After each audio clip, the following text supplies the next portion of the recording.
Hadis ini diriwayatkan oleh Abu Hurairah. Kiamat hanya akan terjadi jika orang-orang Islam berhasil mengalahkan Yahudi dalam peperangan, hingga tiada tempat bersembunyi bagi Yahudi.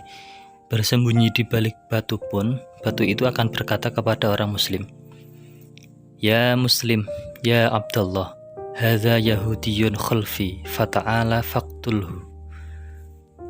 Kecuali satu tempat yang aman baginya, yakni pohon Gharqad. Peperangan Muslim melawan Yahudi merupakan salah satu tanda akhir zaman yang disampaikan Nabi Muhammad SAW. Namun, peperangan tersebut merupakan sesuatu yang sulit terbayangkan selama belasan abad. Pasalnya, entitas Yahudi bukanlah sebuah kekuatan politik dan militer, namun semua itu kemudian menjadi nyata dengan berdirinya Israel pada pertengahan abad ke-20. Sejak itu, peperangan Muslim dan Yahudi berkobar sampai detik ini. 14 abad yang lalu, Nabi Muhammad SAW telah menyampaikan bahwa peperangan itu akan terjadi dan akan membuat batu maupun pepohonan ikut berbicara.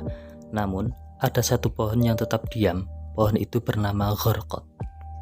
Lantas, pohon apakah Gharqad itu? Umumnya, orang merujuk pada dua tanaman berduri yang hidup di padang pasir. Ada yang menyebut Gharqad adalah tanaman yang dalam bahasa Arab disebut ausaj. Tanaman ini masuk kategori semak belukar yang tingginya 1 hingga 4 meter.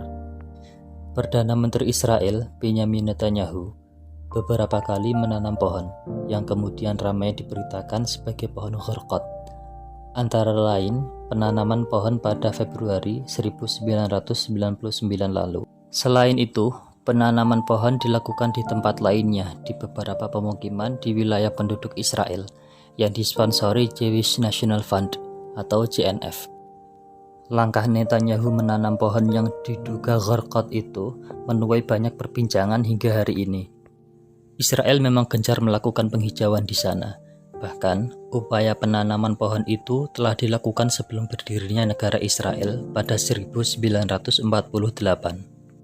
JNF merupakan salah satu organisasi yang gencar melakukan penanaman itu. Organisasi ini didirikan pada Kongres Zionis kelima di Basel 1901 lalu. Sejak didirikan, JNF gencar membeli tanah saat wilayah Palestina masih berada di bawah khilafah Turki Utsmani. Pada 1935 lalu misalnya, JNF mengeklaim menanam 1,7 juta pohon di kawasan seluas 7 km persegi di Palestina. Lantas, sudah berapa banyak pohon Gharqad yang ditanam di Israel? Sampai saat ini, tidak ada data pasti. Bahkan, data-data tentang pohon ini terkesan menghilang dari situs-situs di Israel, termasuk situs milik JNF. Situs organisasi ini mengeklaim hanya menanam zaitun, pinus, dan akasia. Hingga 2007, organisasi yang menggalang dana untuk menanam pohon dengan harga $18 Amerika Serikat per pohon ini mengeklaim telah menanam lebih dari 240 juta pohon. Jumlah pohon yang ditanam oleh JNF hampir sama dengan jumlah penduduk Indonesia. Kini, apa yang disampaikan Nabi pada 14 abad silam telah menjadi nyata. Muslim telah berperang dengan Yahudi.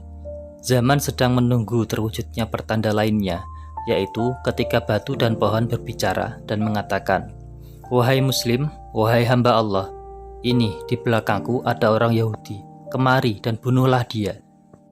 Entah itu dalam makna hakikat atau majas, wallahu a'lam.